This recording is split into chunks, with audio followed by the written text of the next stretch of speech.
We have 50 million monthly active users, even more. Initially, we built everything that teachers asked. If it was asked, we would actually be like, can I make this today? Okay. Because that user may not be there tomorrow. If you build something more engaging, there are a lot of takers for it in the US because that's important to them. They can't really force the student to do things, so they need to influence them. Yeah. And there, having a nice product and things like that become important. A lot of people talk about customer obsession, but this is next level. How are you leveraging AI in your product? Say a lot of people say, that it was so difficult and I didn't, sleepless nights and all that. But I actually didn't feel that in my personal story. Hey there. Believe it or not, there is an Indian EdTech startup that is actually profitable. Unlike some of the more popular EdTech companies in India, Quizizz differentiates itself by focusing on the teachers and students in the classroom. They built a platform that would enable teachers to gamify lessons, homeworks, and tests, making the classroom experience super interactive and fun. Quizizz is a startup with a passion for building delightful products that scale, and it shows in all the love they get from the teachers' community.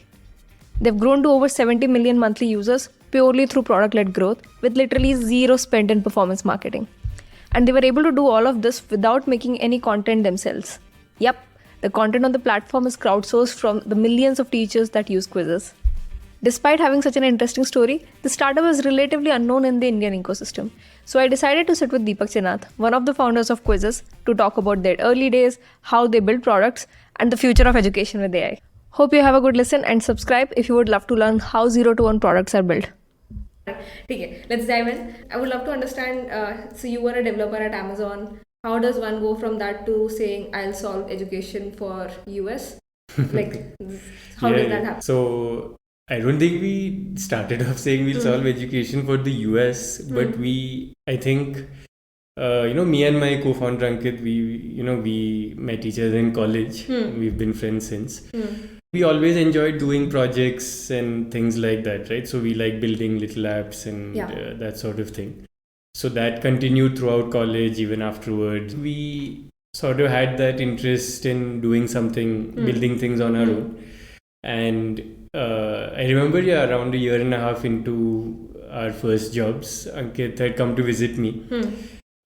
He was in Delhi, I was in Hyderabad at that time. I was working at Amazon as a software engineer. And it was more just a fun trip. And but we, kind of during that trip, we thought about why not, we do something right on our own. And both of us were interested, so we said, okay, let's think about what it'll be, right? And so over the next 1 or 2 months, I think we would just talk once or twice a week in the evenings and discuss ideas. And we went all over the place. It wasn't just education, and I think right from finance related things to e-commerce to ticket booking and all this stuff. But at that time, I was volunteering as a teacher on the weekends sometimes, and so I got to see some of the software available to teachers. We had been in college, we saw, what's there. It's quite bad. Yeah. Right. So I think that was the big motivation for me, that I felt there were so many nice things being built. Like, let's say, social media, there was Facebook and whatnot, right? There was YouTube and Gmail, all these great projects. Which year is this? This was in 2012, Got it. 13, you could say. 2013. So there was all this great stuff being built, and looking at all of that, I don't think I can even match that, let alone build something much better. I mean, it's so complex. But looking at the education software, I really felt this I can do better for sure. Right? So I think with that idea that, we can at least build something that will be useful to people. And those were days when I think the startup thing was picking up steam. You had Y Combinator and some of these things which were showing the way. So we had that idea that if we build something useful, people use it, we'll figure out the next steps. And there were some accelerators and these things. In our heads, we had it all figured out. But I mean, definitely none of those things panned out that way. But I think that thing remains true even now, right? That I think that's the opportunity in EdTech, that you can really build something good and solve a problem just by doing that, just building a nice product. Versus in a lot of other things, let's say if you're, e-commerce, it's more about the price you're able to deliver. Correct. You can do a lot of things on product, but there's ultimately the biggest leverage is on the price. Same with a lot of other industries in different ways. Correct. In EdTech, there is a lot of power of just using technology and great product design and all of that to create results for your users, and it's just about that. You don't need to, and it's not such a crowded competitive market that all the obvious things have been done. In fact, plenty of obvious things left to be done, both for us and others. Understood. So what was the first idea? How many pivots did it take to sort of reach the stage Quizizz is today at?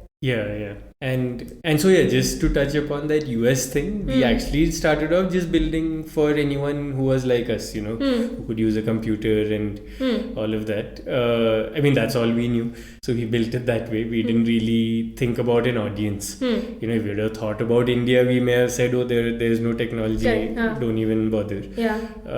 If you would have thought of US, we may have not even started. I don't know, we would have thought, how do we know what they need? We had no real background in education, right? But I think we just built something which felt like, oh, if I had this, it would be nice. Okay. And what but was eventually that? So the first product, I'll answer your question. But I think eventually it turned out that the audience was the US. Okay. But like to answer that question of how it started was we actually quit, and we were keenly aware that we don't know about this industry and what the users need. So the first thing which I think was smart in retrospect was we found a school we could work with. So rather than just sitting at home and trying to create a grand vision, we at least we found an NGO school called Parikrama in Bangalore only. So we both moved to Bangalore and moved into my brother's apartment. Actually, one room we shared and he had the other. Slowly we colonized the drawing room also. But initially, so we found this school, and every week or two we would go there.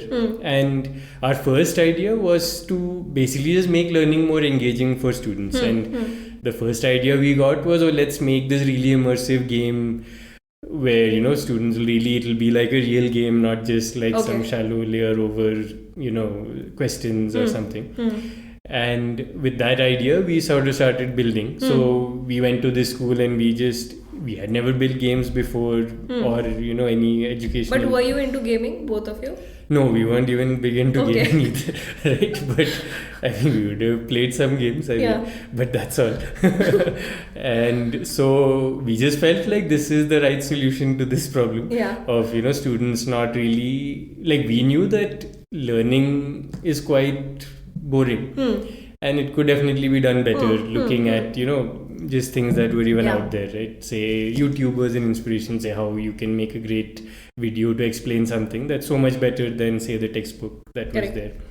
So we thought, if we build something really immersive, and we had built things, like built say applications and all. So we said, okay, we'll figure out how to build a game also. So we went and we started by making these little mini games. So we were learning how to do the animations and picking up artwork from here and there and all that. Again, we were not artists or anything either. So we but just putting things together and showing to these kids, we were able to actually learn pretty fast because we would make something quickly, and I think we were good at building stuff. So quickly we'd put something and show, then we'd see, okay, are they liking it? Then we would make something else on top of that, and then we'll also have like, oh, now this is working, let's do something different that builds upon that. Some of that stuff wouldn't work also. For example, like the game probably that we put the most time on was the least liked by students, right? So then we realized, okay, don't make it too complicated, keep things simple. Because that's sort of a mistake you tend to make, right? That you make something simple and then you feel, of course, more would be better. Yes. But doesn't always work that way. Sometimes there is enough. So things like a simple question that just, shot a rocket to answer an MCQ was something kids really liked. As long as you just got the animation right and the timing right. And you don't need to sort of really suppress the content itself. We learned some of those things. You can keep you can make it interesting that way. But we also tried stuff like building a game that was built to just say teach LCM, HCF calculation, right? Which the game dynamics would teach you the concept, right? So so in all of that, we basically 6-7 months we were doing all these experiments, and finally we had built enough that we felt like, okay, now we can make a product out of this. So it had a bit of like the MCQ type of thing. It had a bit of like a world where you could walk around in. It had some of these games also where the concept was embedded, and we launched it. Like some of those things came even after launch, but and then we had to get people to use it, right? Yeah. So there we again, we had no money or anything. We had not even raised any funding or anything, right? So we just said, okay, let's go post online wherever people might be looking for something like this, and we did find some teacher forums and things like that. Yeah. And that's actually where the US thing starts, because all these forums were of American teachers. Okay. So we started posting there, and teachers, because it was free and all of that, and it was free. So teachers started using it, and quickly we started seeing they were using it in their classrooms, Oh, nice. So we hadn't really, we had sort of built it to work in a classroom setting because we were also building with these teachers and students, but we hadn't really thought where this will go. But quickly we started seeing teachers were using it that way. Oh, nice. We would see 20 people pop up from a location in, say, somewhere, and we knew, okay, they are using it with a class. So then we, kept building upon that idea. A few months later, we got into an accelerator program, GSF India, and we that gave us a little money. We could get, at least, like a co-working space and a couple of interns like that. We got even before with whatever savings we had. And then we started building this, and, with the accelerator, they introduced us to investors, and we, I kind of learned how to pitch and all of that. And finally, at the end of it all, nobody was willing to fund that project, right? So but it had grown to some decent user base. We had around 40,000 registered users. Oh, and, nice. It was organic, so the product itself was decent, but we were just not getting funding, and that was a point where we were thinking, right, should we just wrap up now? We can get paid well. Correct. Startup experience. This is 2014. This was 2014. Correct. Right. But we had this, we had this problem, of course, of creating the content, right? So one reason why we couldn't grow well is, for any user, like they would run out of content in 2-3 weeks if they were really using it properly. So they would naturally churn. There was no way to actually keep them. But we were struggling to make more than that. In fact, some of those more complicated games took way more effort even. Correct. So somewhere, but even to scale it beyond that point, we realized was going to be tough. And that's when we thought, okay, could we open this up to teachers to create? And this other insight was that students would keep asking for a multiplayer experience. So we thought, okay, can we combine these two things and test this idea out? And literally, like, the simplest way to do that was to make a quiz game. So we thought, okay, let's just try it out with this thing, and then if it works, we'll integrate that sort of a thing into this product called Weizenwold. That was the thing, the game that we eventually launched and all that. So we said, let's and we'll name it something else, so that what if it doesn't work out, we can just quietly bury it, right? And but that thing was actually Quizizz, right? Okay. Which turned out to the one you wanted to bury on the side. Yeah, I mean, that was really the thought, that let's put a different domain name so it'll be easy, why spoil the good name of Weizenwold with this experiment. But it very quickly we realized this is clicking, because and by then we knew how to get some initial users. We had figured out all these forums, and we had those existing teachers and stuff. So we could quickly sort of get it out to sort of a minimum threshold audience. And one good thing we did there was also that we put this live chat support thing on the website that gave us some feedback. I'll talk about that maybe later. Okay. But that is sort of the journey to Quizizz, basically. That, that experiment then really, worked out. And pretty quickly we put full focus on that, and then, things went from there. Got it. So in this experiment, the main thing that you changed was teachers became creators of quizzes, and you off. Right. So the quiz format made it very generic, right? So anyone can put in MCQ questions. Correct. And the multiplayer aspect made it fun and engaging for students. And of course, the fact that teachers could make the quizzes let them be in control of that piece. And that we realized that teachers are willing to make that content if there is some value in the product itself. And so that picked up. In fact, teachers didn't really mind at all that they had to create. So they started creating these quizzes, and soon we added search, and that became a bit of a network effect that teachers could now find something somebody had already made. Yeah. And those things kicked in later. But even from the beginning, I think just letting teachers feed in the content, right, really unlocked the potential of, basically anyone could use it then. Interesting. Got it. You talked about the multiplayer aspect. So before quizzes, how were the teachers doing it? And when you introduced this, how did the experience in the class change? So we weren't even the first people to build something multiplayer for the classroom, but nobody had done it. Like, there were ones which were more like presentation style, where question comes up and everyone answers, then you move on. So one thing that we did differently was that it was student based. So there was a leaderboard, but students could answer and move on at their own pace. Okay. So that even in the same class. Okay. And so it would usually be happening live all together. So they were still competing. Oh, so almost like a 10-minute test. Yeah. I can finish in 5 minutes, somebody can take 7 minutes, and got it. And that one difference made a big difference, because for a teacher now, one thing is, one of the problem with presentation style is some students will finish early. So they'll finish and then they'll be having nothing to do. Correct. The ones who don't finish suddenly feel a pressure to just answer. Yeah. Because now people are waiting. Imagine being the last student. Yeah. You will just click anything, especially if it's a multiple choice question. You will just be, it's fine if I get it wrong. Yeah. So that made it a lot more serious when students could just take their own time without feeling that pressure. Yeah. The other was it also minimized cheating, because now we could actually shuffle the questions.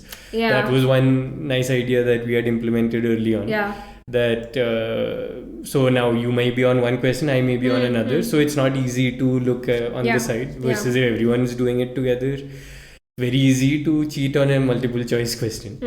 And cheating is maybe a strong term, but you'll just it's hard to avoid getting the hint of what is the answer. And it's not just sometimes cheating, it's also sometimes like you want to move to the next question, so you're like, can I get the other person to move faster? Like the intention is not always malicious sometimes, especially with kids, right? The intention is, let me just help my friend. So that makes a lot of sense. So now I understand how you got into US education, and I loved the approach of how you found these forums where so you were in touch with or like very closely in touch with your customer from very early on. Whenever I have personally thought of building an EdTech, that has been like my question, that I don't have teachers as friends. So how would I go about in building? But for figuring out these, I'm guessing some Facebook groups and stuff is where you would have. Yeah, there were some websites that were specifically for teacher forums, and there was like a very popular LMS that had these forums on it, and they didn't mind that we posted as long as it was free, I guess. Okay, got it. How, now that you've been in education for so long, how does education, what did you see was different in US versus India? Like, are there cultural differences between how education and learning overall works in different countries?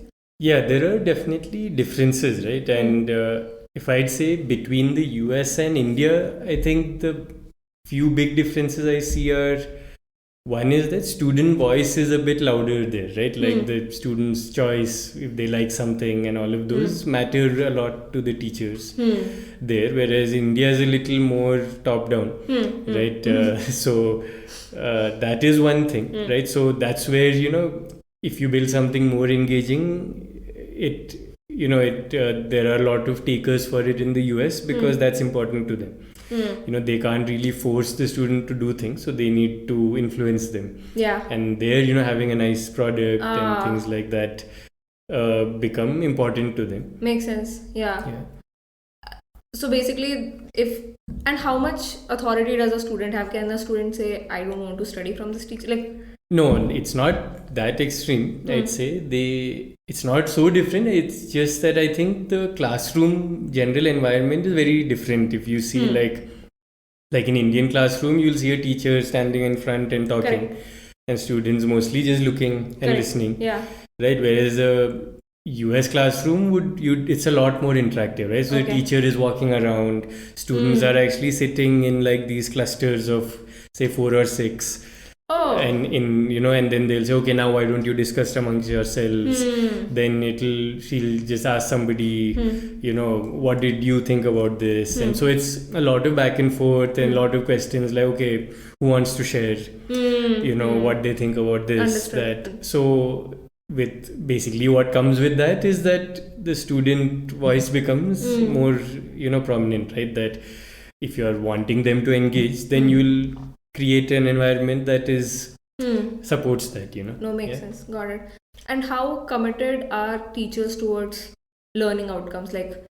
Is a teacher's job more about I come, I teach, I go, that's about it? You learn or not is like when I was growing up personally, I had some teachers who were extremely passionate about teaching, and like one of my history teachers, I remember he had separate notes that he would make things even more simpler outside the class and distribute so that the students who are lagging behind can cover up, take free classes offline because he was like, I want you to get there. Yeah. But there were some teachers who were like, who would come in the class and be like, I have an answer book, I'm going to dictate you the answers, write it and let's get done with it. And I'm of course painting very extreme pictures, but so I think you have those flavors everywhere. So I actually studied also in the US from 2nd to 6th class. So you'll have more strict teachers, more open teachers. I think one thing that holds is generally things are a lot more open there. So if you see like especially like early primary, a classroom is almost like a playground, like there are toys and like the teacher in fact they spend their own money for most of that stuff. So they buy bean bags and comfortable seating and all this other stuff just to create a nice environment there. But as you get older, it gets a little more standardized once you're in 4th and 3rd, 4th and all that. But I think as you get older, then things get more, then the differences are less, right? But you'll have those teachers who stretch more and who'll really try, or some teachers. I think it's I think everybody in their own way is trying to get to good outcomes, right? But invariably, it's a trade-off with everything, right? If you're a teacher who caters to, say, the bottom of the class, then you'll not do the best for the top of the class, right? You'll always be giving them attention, doing stuff for them. If you're somebody who say teaches to the middle, then you'll have that benefit, but maybe you won't stand out as somebody very innovative, right? But actually you might be doing the best job for the whole group. Correct. And all of those things, right? So I think that's where the teachers who come off as maybe being very strict, they are in some ways catering to the top of the class sometimes, and for those students it may be working out. Correct. But there are all these nuances. But of course, some teachers do put in extra effort, right? I think in every job you'll have. But this is amazing. Like I never thought that teachers would be buying stuff for their classes.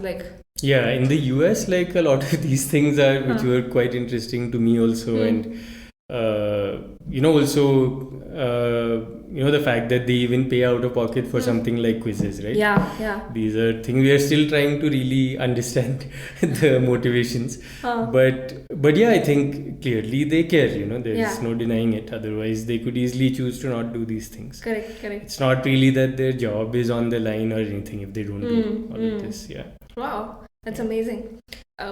One of the things you mentioned about was teaching to the lowest, to the middle, to the highest. How do you, in your product thinking or like in general in education, how do you ensure that the product actually is able to cater to all the brackets? Yeah. Right, and I think that's exactly the role of technology, right? Because otherwise a teacher can do a really great job, right? It's not that somebody needs to do what the teacher is doing. So like a video can't replace a good teacher, no matter how good the video is, that interaction is what brings it alive. But there are challenges, right? One too many. So one teacher, if they're teaching 25 or 40 students, they cannot give personal attention to everyone. And that's where I think, technology comes in, and what we try to do with Quizizz also to a large extent is that, say, just the fact that every student can answer the question is a big thing. Because if you are a teacher otherwise, how do you ensure that? Right? You can tell everyone to do it in their notebook, but how do you know if they're doing it, right? Some won't do it. You can say raise your hand if you think this is the answer. But what's going to happen there? The students who really know the answer will raise first, then everybody will follow. Right? So it's actually a very meaningful problem for a teacher. How do I just get every student to do something? And that's where, say, something like Quizizz helps. Now, you have, first of all, just having a device helps to do that. But having the question show up, now every student can answer.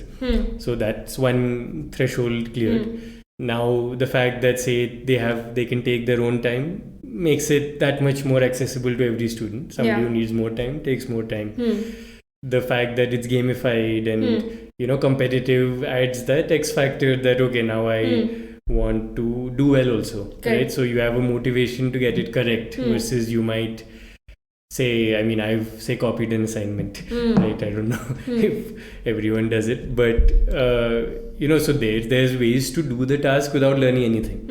But see, this is sort of a natural way to discourage cheating even, for example, that a student, now if I'm competing with you, I won't ask you to show me your answer because it's just, not part of the game now, right? So it's not now that I'm just, covering my answer from you because I just want, it's not that feeling anymore. Now it's like, hey, we are competing. So, you won't show me yours, but also that the fact that the questions are different further supports it. So in a way, those are all the little things that add up to creating an experience where the student is just engaged now for 15-20 minutes solving questions. And that makes a world of difference from, here's a worksheet, go do it. No, absolutely. In all the time that you, it's been what?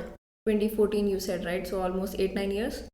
Yeah, so Quizizz we started around in 2015. Okay. So around over 8 years, yes. What have been your biggest learnings in terms of what impacts learning outcomes and? So I do think it's ultimately creating that motivation, right? So I don't think there's any dearth of great content to learn, right? If somebody wants to learn, maybe 200 years ago, it was tough to just find something, the information, right? But today it's all available. Right? There may not have been, but it's been, at least since I was born, there's been plenty of content, books, internet, now amazing videos, all kinds of really engaging and good content. But still it's hard to really sit through and consume all of it, right? Ultimately, learning something new is hard, right? And so I don't think you can just make it painless completely, but you can make it less painful, right? And I think even when we think of gamification and all of this, it's not going to make that core job of learning something is still hard, you have to go do it. But this just gives you a payoff for it. It gives you, an experience that at least, maybe makes it a little more palatable. Right? So I think that is the opportunity, I think, here. And I think so what helps with learning outcomes the most is just that breaking it down into, say, bite-sized chunks, right?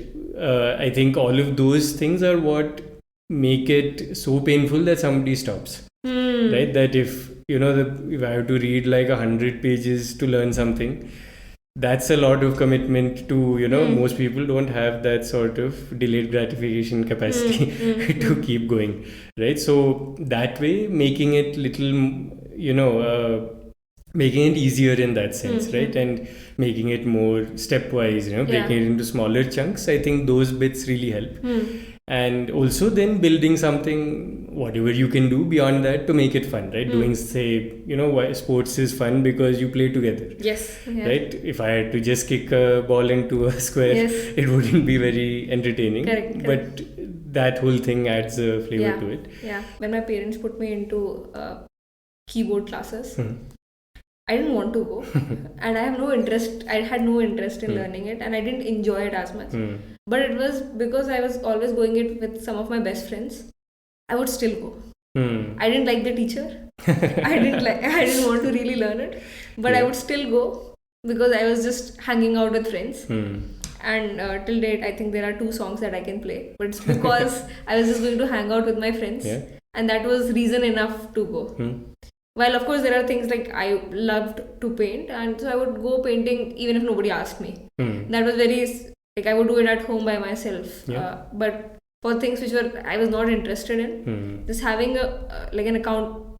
Now I would call it an accountability partner, but as a kid it's just like a partner to have fun with, right? Yeah. And I think the other piece I was thinking of was the making the class interactive, right? I think that's a big thing that teachers struggle with because of the one-to-many problem, right? That you can't interact with 25 people uniquely, right? And that's where technology becomes an enabler, that it can, add that layer of, customization, personalization. So I think that is the other big bit that, even if a teacher without technology makes their class interactive, the learning outcomes go up. Correct. Technology makes it a little easier, now a teacher doesn't have to be the best performer or, really push themselves so much. They can just create a quiz and give it. And now for 10-15 minutes, students are engaging on these questions. So I think that also unlocks a lot of the learning outcomes. So how do you, when designing such experiences, or just not just quizzes, but overall, how do you think, what principles and what principles in the product do you think about? So I think it starts with just making it really simple and easy for a teacher, right? If teachers, one big struggle they have is they just have a lot of things to do, right? Like they have, say, all day they'll be taking classes, but then they have to correct papers and they have to prepare for the next day, and there's actually there's an underappreciation of how much work it takes to be a good teacher. Just imagine every day if you have to give one lecture, you would be quite occupied. But imagine you're giving 5-6 a day to different classes on different topics. It's not easy. How many hours would a teacher work on an average per day? But imagine, again depending, but I think not less than 10-12 hours. I would have to imagine. Right. And the salaries definitely don't do justice. Right. Got it. Coming back, so you were talking about how much effort a teacher has to put in. So I think that's where you can find real champions in teachers if your product saves them time and effort, right? So for example, if they can find a quiz ready-made, that's time saved. If the grading is easy, that's time saved, right? If it's automatic, for example. The other is if they have just less time wasted in, say, now there are, say, many people can make a quiz tool, right? But if you can, say, reduce the time it takes to get the students to join, right? One doesn't really realize how one simple thing in that process could throw things off, right? For example, if a teacher wants the students, let's say, just to make it fun, we used to write, enter a nickname, right? And this, teachers used to, we got this feedback from teachers that just say enter your name because I want them to put their name so I know who it is. And because you have written nickname, even though I tell them to put their name, they say no, it says nickname, so I put a nickname. And now it's like, even if two students do that and you have to go and tell them to redo it, that's good 2-3 minutes gone. Right? If you make the students log in, for example, that's probably 15 minutes gone. Because even if two students can't log in and you have to reset their passwords and do all that. So that way we really kept it very frictionless as much as we could. In fact, the first version of Quizizz, teacher didn't even need to log in. And neither did the students. If you just found a quiz you like, just play it. At the end, the data you can download.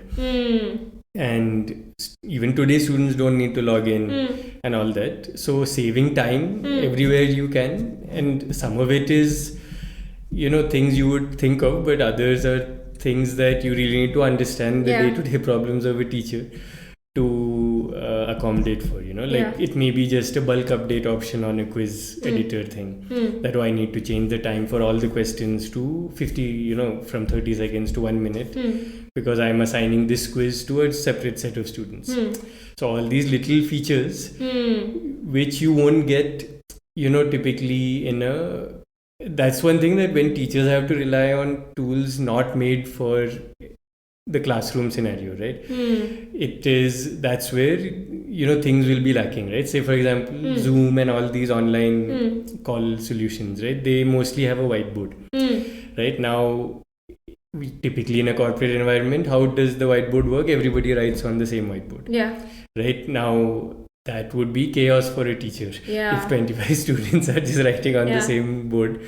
So like in our interactive lesson tool, we have a whiteboard thing, but every student has their own whiteboard, and a teacher can pick each one and look at it, but they can also overlay all the whiteboards and sort of achieve that common. So now they can ask a question like, where do you think the capital of India is, and everyone can do their own thing, and then they can say, here in aggregate is what you all did. But mostly they don't want them all doing on the same thing. So you won't get many whiteboard solutions that have a whiteboard for every student. So I think those... Understood. So you guys very much focused on the classroom experience and understanding like each and every struggle of the classroom and what form factor therefore works, and which is why it makes sense. Because oftentimes when we look at products, we can be like, hey, this feature exists, like whiteboard exists and this exists, so why would someone want it somewhere in Quizizz versus somewhere else? And or you could just say, all the great companies make it this way, so let's just make that. But they weren't thinking about this audience most of the time. So there is always an opportunity to actually do, and that's where when I say there's no great software for education, that's the opportunity, that if you make something really thinking about them, it really stands out from the competition, because many times they have to make do with things not built for education, and the stuff that's built is also often not really built that well. Help me understand, how do you go about testing these? Like what you're talking about are things that maybe one needs to be in a classroom to feel it and see it. How do you guys go about doing that, being super close to your customers and having this feedback? That's a good question, because we actually have to, that's a big challenge for us, right? Because we are not actually teachers, right? Most of the people who work here, product managers, engineers, designers, have never taught, or at most they would have taught a little bit. So at the same time, our audience is also in the US, so we can't just step into one of their classrooms so easily. In fact, getting into any classroom is not such a easy thing. Like you can do it once in a while, but you can't just be sitting there all the time.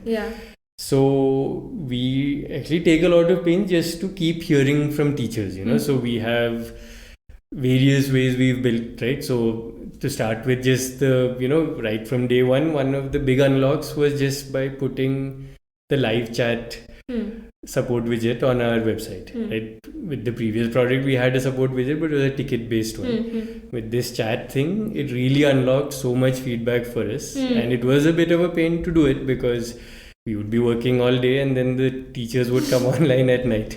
So we had to, be up, or we would be sort of sleeping, and then, we put at full volume so that it'll buzz and we'll wake up. Like an on-call. We were on call, and The thing is, at that time, it was very early days. You would get, if you were lucky, 1 or 2 chats at night. Yeah. And or like per day, basically. Yeah. So, but it was really useful because the chat was a conversation, right? So they would say, oh, this thing is not working, or is this feature coming up? And then we would say, we'd answer, and then we'd also say, oh, why do you need it? Or how can we, make this in a good way? All that. And so with each conversation we learned a lot, and every day we were having conversations in a way. So that even like if you speak to 2-3 customers every day, in a month, 2 months, you will know a lot about what they need, and you're actually talking to them on very specific things that they've come to you with, right? So they're saying, oh, this. So in that early days, the product was so basic that there were a ton of features that we could have added. But we ended up sort of building it through user feedback, right? So teachers would ask for a lot of little things, right? And that's how we would have never thought of, make them put their name, not nickname, if that's what the teacher wants, right? Or a lot of other little things, right? Like we used to have up to, I think, 3 minutes for an MCQ question. We thought that's plenty of time. How much longer will you do in this gamified format and everything? But somebody said, can you add 15 minutes? So we added, we added 5 minutes, 10 minutes, 15 minutes. It was trivial. But after that, teachers actually started saying that you can use Quizizz for long form content, and you can ask, more difficult questions, even though it was just MCQs. They were putting very tough questions because they had this little option that a lot of the other platforms hadn't given. And then, word limits, all the platforms had very the most popular platform had like a 180 character word limit. We allowed, unlimited length of questions. So a lot of these things we wouldn't have thought of, but because we were just listening to teachers every day and solving all their little things, over time it added up to being something that teachers felt like, oh wow, this solves a lot of the little problems that I have. And for them, those are big problems actually. That if I have to put a long question and the platform doesn't support it, I have to not use it then. So it's, but it may seem like, such an easy thing to pull off. But, so I think that became a big unlock for us, just really. So the live chat was one thing, but over time, then we started doing more as we scaled. We created a user forum where teachers would just vote, like they would put their requests and vote on it, right? Okay. So that gave us, like in a long view, that what are the aggregations on these features, right? Or where is the opinion aggregating? So that gave us more than not in the early days. The product is really bad. If you build everything the user asks, it's I was going a to great ask idea. I was going to ask you exactly that. Yeah. Because I have worked on products where mostly I was also one of the users. And that in that space you can use your intuition and trim down what feedback you're getting from users and really understand the reason behind why they are asking something and what do they really want and shape that, right? Versus in a setup like this where you aren't really on the ground using the product, and teachers are talking about so many configurations, so many options, make this also, make that also. And what I'm hearing is that was one of the reasons that you guys, because you did not say, hey, I feel that a question should be 180 characters. You said, okay, teachers are asking for it, we should make it. So, but that also could mean that your product is too bloated, too complicated. So how do you draw that line between them? That's true, right? I think we were always conscious of not making the product complicated. So even as we added, but in the early days, that wasn't a big issue because the product was very basic and there was room to add this stuff. And I think we were at least decent enough as designers that we would, sort of tweak the layouts and all of that, so that and you need that it's there, but it's not in your face all the time. So for people who don't want it, they could ignore. In fact, that became a thing only later. We realized how to drive adoption for features, for example. Right? We would just put features in a way that made sense, but not necessarily that people would. We had some great features that nobody would use, because they were sort of hidden away. But initially, we built everything that teachers asked almost. Like if it was asked, we would actually be like, can I make this today? Because that user may not be there tomorrow, or we would literally try to do it the next day and get back to each individual user that, hey, we built this thing. And I think that helped us with our growth as well. So I think we were very teacher-led, I would say, right? While student motivation was important, I think we built that game and that worked well. I don't think we, at least especially initial years, innovated a lot there. We did some things, but I think that fundamentally worked, and where we ended up really differentiating was on the teacher side of things, where we really just made it so useful to them that they would find it so useful, they would tell all their friends to use it. And also that we also kept in mind learning outcomes, right? So I think teachers realize that there's a platform that's fun, but also helps my students learn, right? Whereas some of the others were, fun to the detriment of learning to a large extent. Got it. So, right. So, but yeah, in terms of feedback over time, we created, say, this forum helped to know. Then we, invested in a user research teams. We started having calls with teachers frequently. We say have a tool that can put out targeted surveys on the platform. So a lot of ways to just make it easy for anyone here to get that, answer to their questions in different ways, right? If somebody wants to know what are the features top of mind for teachers, they can go to the forum. If they want to know, I just launched this feature, sure, the adoption metrics look like this, but what do the teachers feel about it, right? Do they feel like I have these 3 questions? Put that targeted survey right after that feature gets used. And all of this is no code, like they can just do it. So just from that, it's a third party tool we use, but we always think about, how do we solve these problems? And so now, just today, we brought in students to actually play with something we had built. Okay. Or we have a tie-up with a couple of schools also where we go visit there. So we're always sort of trying to do better at that because that really helps us to succeed at the mission. While it's less about building some very fancy technology. No, that's the thing, right? A lot of people talk about customer obsession and like how close you are to the customer. But this is like a next level that I'm listening about. Like not just having a forum is one, but hearing that a forum is active is because your customers feel that they will be heard. And the small things like you said, right? Like if a teacher asks for a feature, you will try to build it the same day. The teacher senses that. Your customer senses that, oh, like I asked a request and it is already out. Like how fast and how awesome it is. That everything. And that's like a great way of, it's almost like you are co-creating with your customers. You're not thinking in silos. You are like really getting in there, getting your hands dirty with them and understanding what they need and iterating super fast on top of it. Yeah. So in a way, like even say our support team, right? Like we have 50 million monthly active users, even more, and we have only 5 people on that team. Oh wow. And they do chat support and ticket support, and they solve all the tickets, right? So what we tell them though is that your job is to reduce the tickets coming in by telling people what are the problems, right? And getting those fixed. Otherwise, if we had a lot of problems, there'd be no way we would be able to keep up with the support requests. So our pursuit is always how do we make the product just work the way people need it to.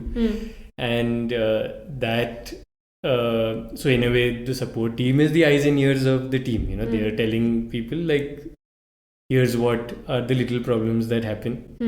Let's fix it so that.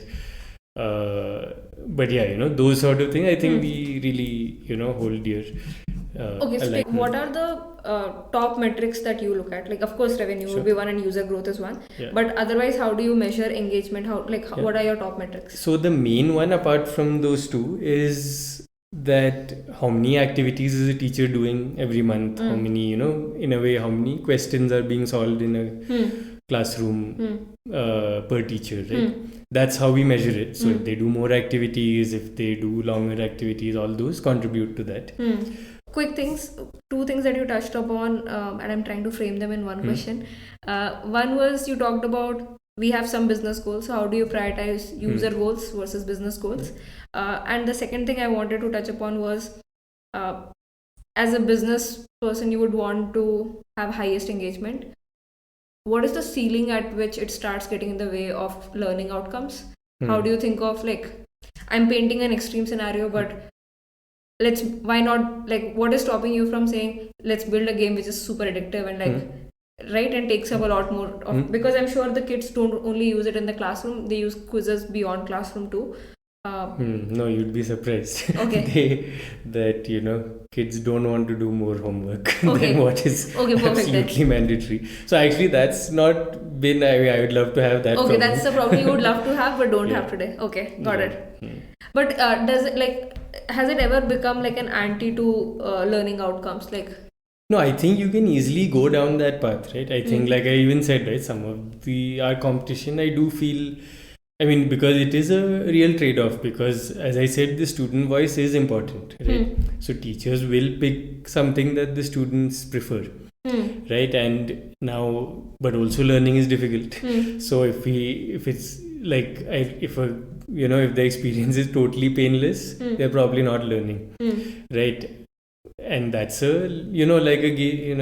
a knob you can turn one way or the other, right? So I think that becomes a conscious choice for us, that we say that we will always make decisions that will ultimately support better learning outcomes, because that's what our philosophy is, that's what we're trying to do. Even if there is a lack of engagement, then we'll try to cover it up in other ways, right? That when I say lack in engagement, it's the fun factor, right? Like, we don't strive to be the most fun tool, right? Because the most fun may not be the best learning outcomes. and how are you measuring learning outcomes versus fun? I'm guessing is just how engaged kids are, how is the completion rate. How are you measuring learning outcome? So learning outcomes, it's not very easy to measure because our content is very non-standard, right? Teachers have made many times, it's their own thing that they've made, that they're using, so we can't really, they'll use it also in their own way. Somebody uses every day, somebody uses once a month, somebody they all have different patterns, so we can't really today at least measure if the learning outcomes are better. But we rely again on teachers to tell us that. And I think ultimately, while a teacher may use something that's fun, when it comes to paying for something, they will, and especially a principal or like a decision maker will weigh that a lot more. And they'll ask the teachers, right? That, why do you want us to buy this? And then if they say, it's just fun, the principal will and the teachers won't lie about it. They'll say that this is more fun, this is less fun, I like this fun one, but that usually won't then ultimately cut for a purchase. So we, I think, taking all those voices into consideration, we end up doing it. But teachers know what's going on, that's for sure. So we try to work with them to find that balance, but it's not that we have a data backed way to really know. But that's a very good way to know, right? Like, a teacher can't just say that my class is more fun because of it. They will have to say that, hey, probably my bottom 10 percentile moved by this much because I started using Quizizz in my classroom versus not. And they'll probably not articulate it that way, Yeah. but they'll just know that, my weaker students did this, full activity, right? And they answered these questions, and they'll just feel it, that's the reason also a teacher is very important. And you can't just replace it with some technology, because it's a very nuanced problem, right? A student who is weak can only maybe, you have to gradually get them to do better, and the teacher knows how to, do those things. And that's where we just try to be a tool for them in a way.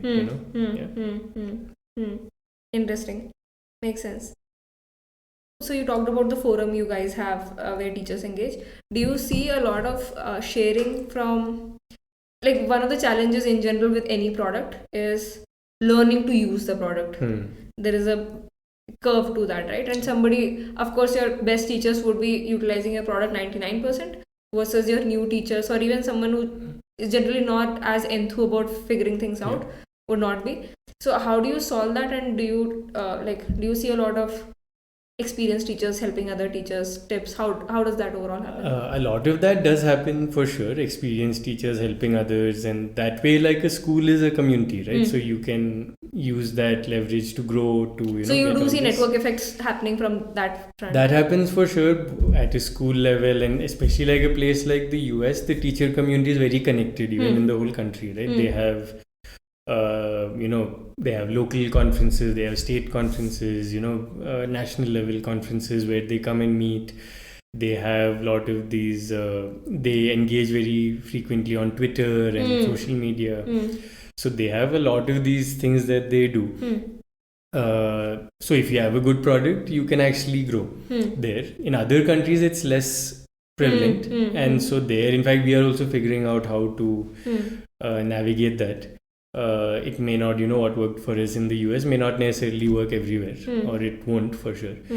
But still, I think there are teacher communities that you can tap into. But yeah, that's something we do see. Yeah. How do you think about, hey, what percentage of my teachers would love it? Like how many kids would engage? Like this, there is an angle of scalability, right? And this is with every product that you think, hey, if some feature I'm building, what will be the adoption of it? Yeah. Will it get to honestly, I'd say it's not something we've really nailed by any means, right? By any measure. We get it wrong a lot. So I wouldn't say I'm an expert or anything, but I'd say one thing I've realized though is the value of, again, just being with users, right? I think that intuition plays a big role. When you are not really connected, and that's where it helps if you're in an industry where you're working on something you can use yourself, it's a lot easier. In our case, just the PM, the designers, just spending that time just talking to teachers, being in the classroom. Because I think some of the biggest unlocks we've gotten has just been by observing what happens in a class, right? When we see we've put something, and that whole idea of building it quickly and getting to the class, I think has been, at least with things that involve the whole class, you can just see if students will use it or not. One time you put it in a classroom, you will know, is this a home run? Is it okay? I mean, there are features we've just scanned right after doing a playtest because we just knew this is not going to go anywhere. No need to run an A/B test or anything. And there were other things that were so good that we didn't actually have to sort of take that very cautious approach. We actually went ahead and aggressively built out the feature because it was very clear that this will fly well. So it saved us time then, rather than doing an A/B, waiting 2 weeks, seeing and all that. We just did 2-3 play tests, kept building on that, and then launched in a big bang pretty soon to a wide audience.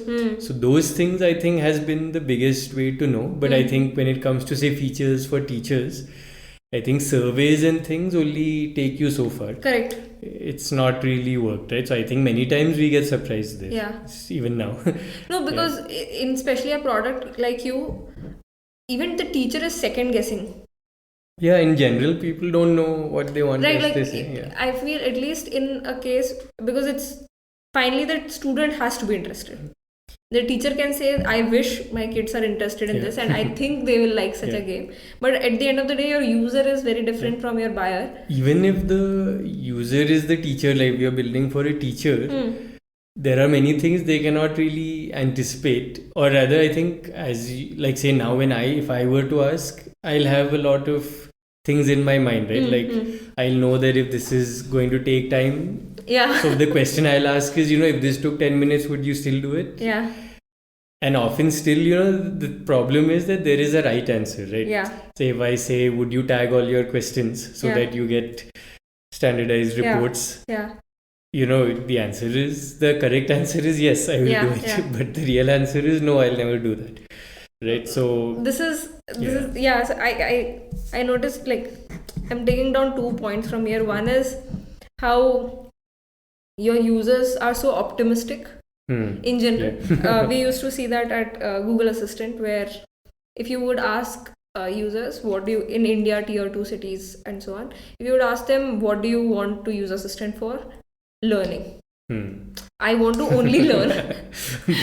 Right? But that wouldn't show up in metrics as much if you look into what are the kind of questions people are asking. So this is like a standard thing for a product builder to understand, is when is the user being too optimistic. Yeah. And the second is, especially in experiential products, sometimes the user can't visualize what will happen because they are telling you an ideal state and maybe your product is not able to deliver on that ideal state, and because of which there is a gap, and which is why it is not working. Not that I feel, especially with like chat GPT, this happened, right? We've been, as like the whole world, we've been trying to build some forms of assistants for almost a decade. Right. And the form we needed was this. Yeah. It's not like the use case. When you see it, you know it. Yeah, when you see it, you know it. But otherwise, you'll be like, yeah. People would keep telling that I need this, but it just does not do the job enough, and hence it is not working. Yeah, and so once you build it, you'll know why it didn't work. Yeah. You know, you can ask, you can see. But yeah. Yeah. I think, yeah. What's your favorite classroom game? Classroom game? You mean excluding quizzes? No, as in in quizzes, like there will be different quizzes. formats, I'm guessing, right? That way. Yeah. Yes. So in a way, a lot of our modes are actually not even games.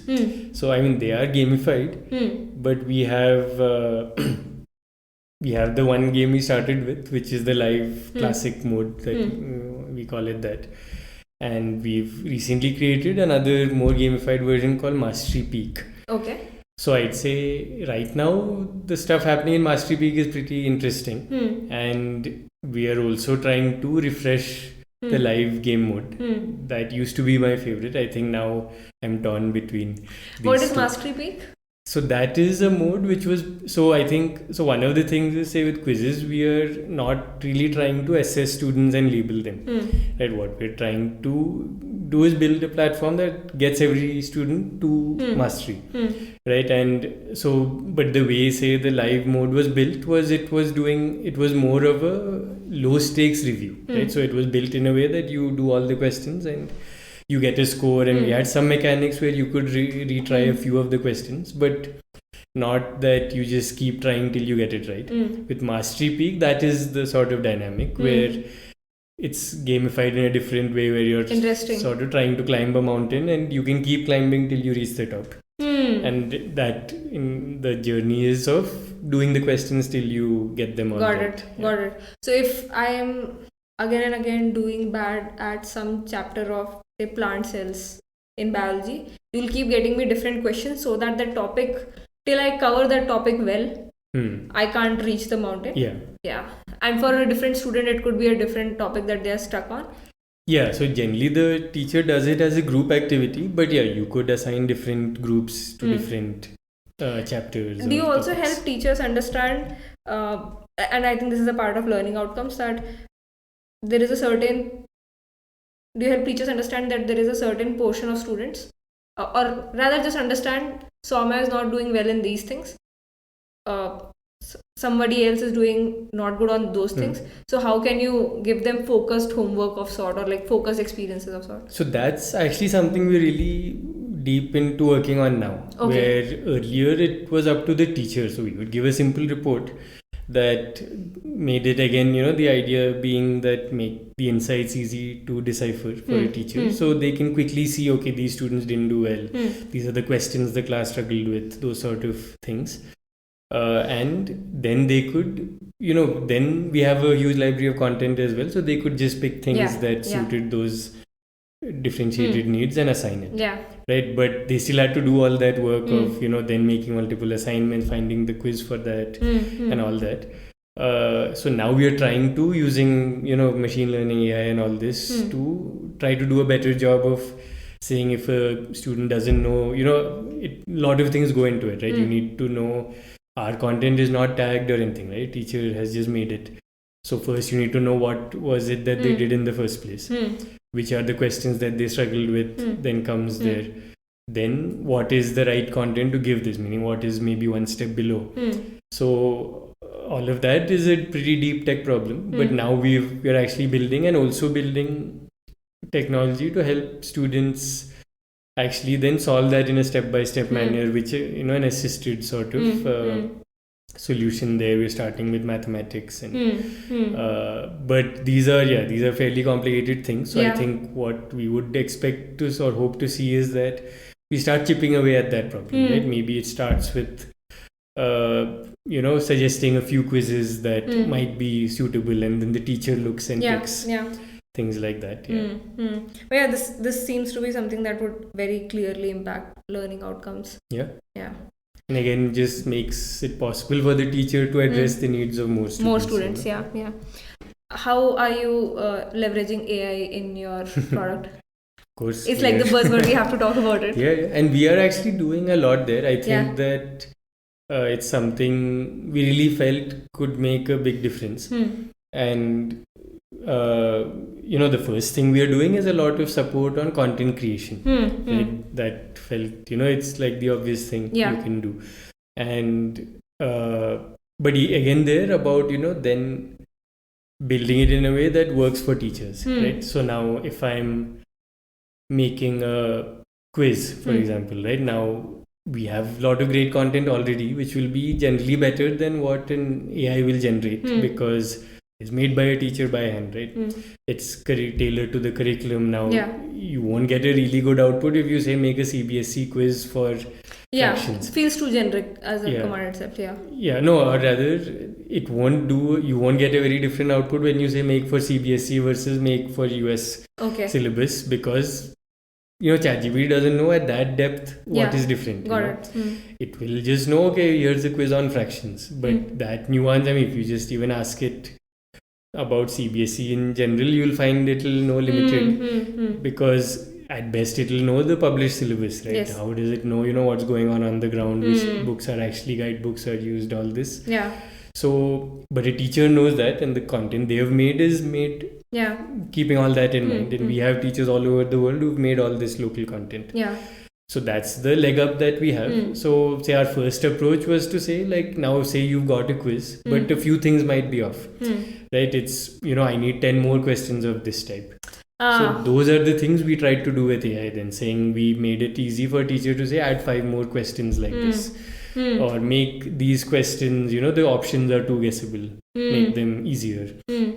Some of that ChatGPT can do on its own, but basically melding you're making it a co-pilot for teachers rather than fully reducing it. You're like this, like if you could have an assistant, this is what the assistant would do. And in a way, even on ChatGPT, you would probably need to, if you just said make a quiz on fractions, the first output won't be exactly what you want, right?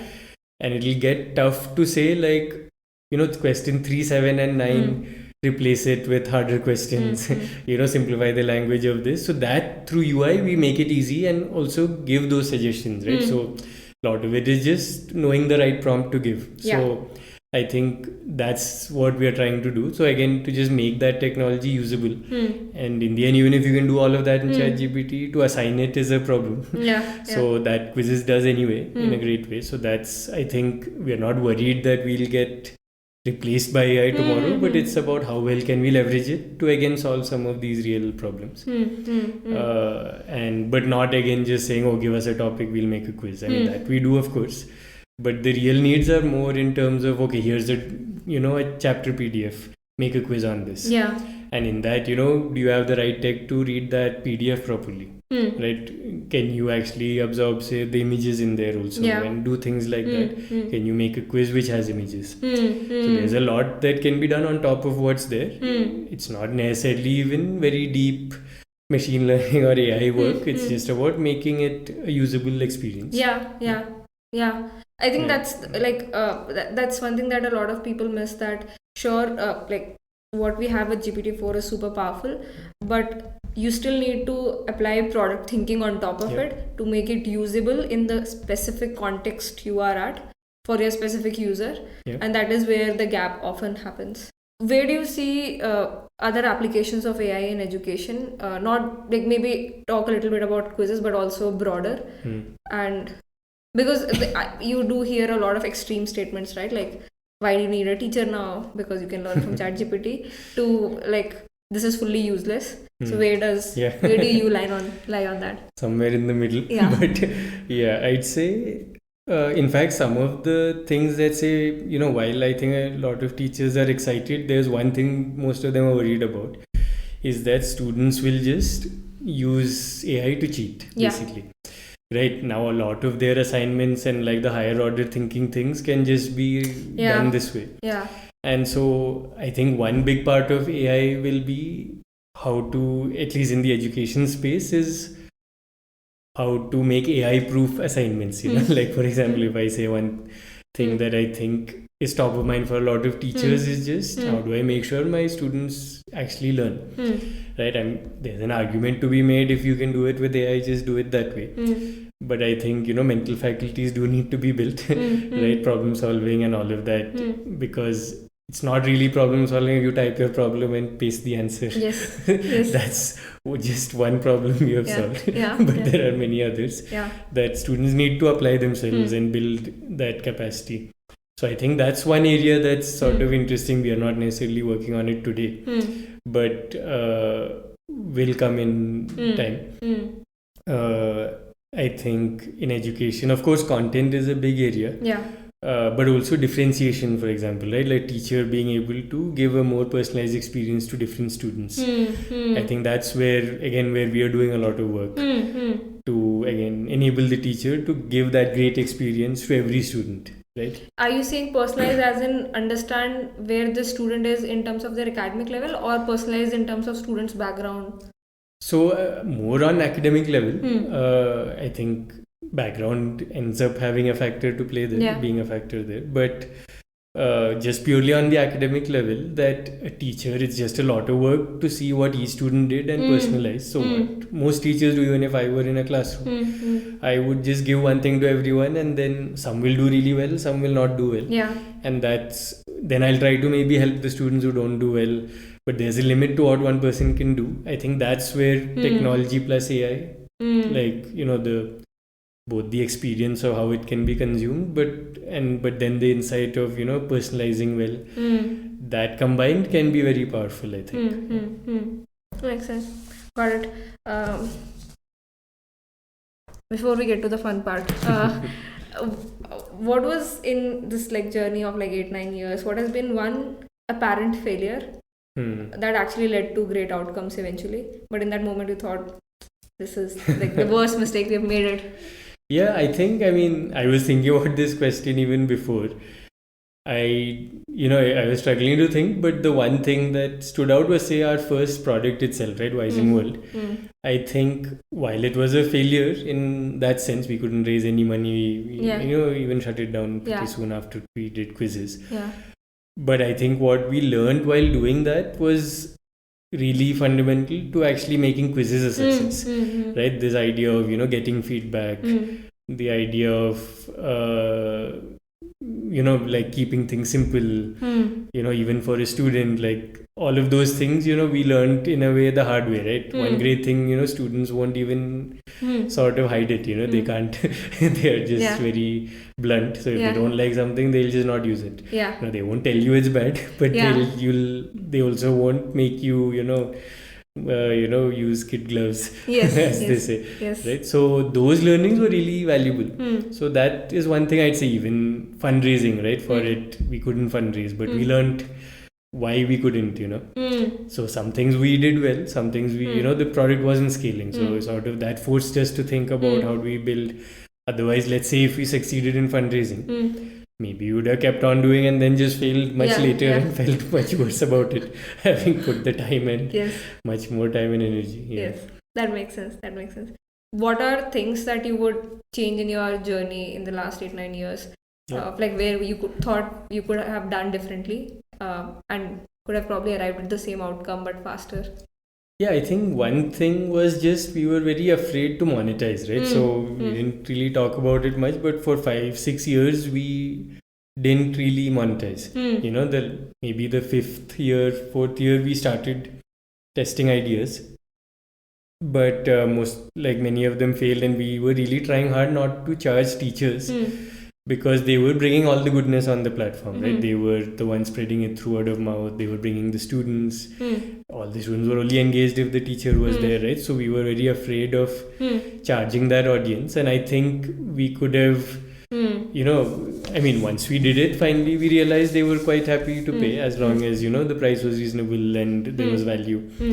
So I think we shouldn't have delayed that so much, because then we could have done a lot of those, the result of delaying so much is that now you're in a bit more of a rush because you've already reached a certain scale. You need to, justify that in a way, right? but I think if you would have taken it more gradually, like say we had to take some hard calls also, right? Like while most of our free product remained free, it became very hard because we had built already such a great free product. Just adding more stuff on paid was very difficult, right? If we had done it gradually, then we could have, like what we had to do is one or two really good features we had to take away from free, and that, of course, users didn't like that, and we could have avoided some of that. We could have also learned with our users about, what works. Many of the things we built weren't really monetizable, but we had to sort of do it all of a sudden. So we could have just been at a better place today if we had done it. I don't really feel like it's something that actively harms us today. It's just that we lost a few years due to that. How do you decide which features should go in priced versus the freemium part of the product? Yeah, that was also interesting learning that initially we thought, we'll add powerful features and that will be loved, or the power users will pay for those. What we realized is people actually, as they say, vitamins versus painkillers. People will pay a lot for painkillers and not so much for vitamins. And the same thing, right? We realized that these powerful features that take work and maybe they result in better outcomes and all that, they actually don't result in as much monetization. Whereas features that just solve a pain point, right? Like, oh, this is going to take me 10 minutes, but this feature will save me that time. That thing, has led to more monetization. The other thing is where it is aligned to incentives, right? If a teacher has to say, achieve some outcome, maybe a test has to be a certain way, or it's going to be a certain way. If you give them a way to mimic that in the product, then that helps them to prepare their students better, right? And that's a very critical thing. So they will, even a school will value that more. But where it is linked to something very mission critical versus something that's aspirational, right? Like, if I say we added a feature to add explanations to every question. But very few people add those because it's work to add them. And the students, while students would like to see, everyone would agree that it's nice if that's there. In fact, we give them quizzes, like now with AI, we are just adding I was about to say that, yeah. So people want quizzes with explanations. They won't add them themselves though, right? They will, and so same way they won't pay for something that gives them that ability. Okay. So I have some fun questions for you now. Let's start with this one. If you could put like a huge billboard, say in the New York Times Square, what would that say? So I was thinking about this again. These type of things I don't generally think about too much, but since I had this question from you before, I thought one thing might be, do what you love, right? That I think if you really enjoy the work you're doing, you will ultimately succeed. I think when you don't enjoy it so much, but you think that, strategically it makes sense, or like say when we even picked education, right? It just felt like, there's a problem I'd like to work on, right? If I could make learning better, I'd be happy, right? And it's interesting for me, and I can, use technology, and like it just really fit our strengths and things we liked, versus saying, is this a market with high TAM or, willingness to pay and all this, is this the right time, who knows any of these things, right? It's always the right time, it's always the wrong time. So you'll find a way though, if you enjoy, you'll persevere long enough to make it work. But doesn't do what you love often comes with a lot of pain and like... I think you don't have a lot of pain when you love doing it, right? So in fact, when I feel like when you see people, you may not become rich. I mean, let me make that clear, right? That if you do what you love, you may not make a lot of money or anything. If you do it really in a certain way, you may make money, but you'll at least be happy. Right? And I think that is more valuable than most other things. And I think if you do it, if you enjoy it, you'll actually do it. You'll have the staying capacity to actually do something valuable, I think. right? Because if we were just looking at, how much money we are making, like it took us, I think, more than, easily 6-7 years to even get past the salary we first made, like, so if we were like our first, job salaries, what we quit and came to do a startup, it took us 2-3 years to even get back to that. But we were just at that for a long time, right? Because we weren't making money, so we couldn't raise our salaries. Correct. If we were measuring it that way, we would have not been able to persevere on it, right? But because we just enjoyed doing it, and we enjoyed just seeing more people use it, and that kept us going for a long time, and it's not that we weren't result oriented, right? Like what gave us happiness was more people using it. And then there are things that come with that, right? People will talk to you, they'll tell you these stories about, and all that kept us going, the whole team really. Even they didn't get a lot of pay hikes, but yeah, I think that's one thing I think at least you'll at least be happy, I can say that. Yeah. But yes. you had some question on that, yeah. No, so I was going to ask, like, I think this is a question, like, do what you love is something that it's similar to say truth, as like you're told as a kid to be honest in life, right? It is as simple, but as difficult to implement, because like you were saying, right, for the 7 years you were on the salary that you first made in Amazon, or like wherever you were working, and I'm sure your friends started earning double, triple of that, and they were having a different lifestyle. There are things happening around you, and of course there are things you can't enjoy, like especially short-term happinesses, right? That you wouldn't be making trips to Europe because you're not taking it. So how do you? There is a lot of resilience that is required, right, for it. I think that's maybe true. I think I'd say though, like, it actually took less resilience because you it was easy, sort of, in that way. Like, say a lot of people say, that it was so difficult and I didn't sleepless nights and all that, but I actually didn't feel that in my personal story, right? Like that. It actually felt like pretty normally it happened, like step by step we just went, right? But say somebody might have felt frustrated in that journey if they were looking for something else beyond, say, I think if I put it in a simple way, like say I enjoyed that work itself, right? I liked it, challenged me every day. There were interesting problems, and so mentally it was stimulating. I think I did enough to get enough money to pay, like to live, right? And for me, that's what I liked, like even now I don't need to, I still don't travel a lot, let's say, right? Or I travel cheaply. But the bus you're going to take after this. Sure, yeah, right. So that way, but I think, that's what I'd say about that, I think it actually makes life easier. But what you love includes all that, right? If you love having a lot of money and teaching, then that's not truly what you love. Then you should find a way to teach and make a lot of money. Yeah. Right, yeah. The whole ikigai thing, right? Like you should know, there are multiple aspects of it. Yeah. Cool. What's the worst advice that you've gotten?